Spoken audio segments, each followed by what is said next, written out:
Weather Service in Wichita has issued a tornado warning for northeastern Chautauqua County and southeastern Kansas until 4:45 p.m. Central Daylight Time.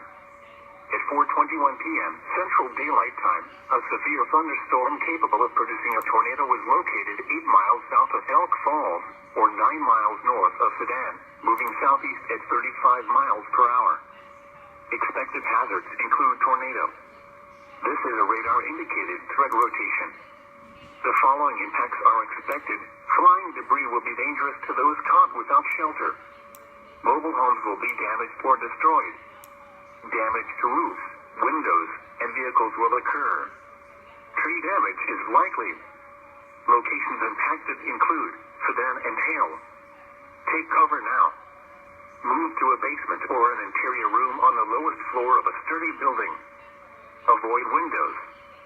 If you are outdoors, in a mobile home, or in a vehicle, move to the closest substantial shelter and protect yourself from flying debris.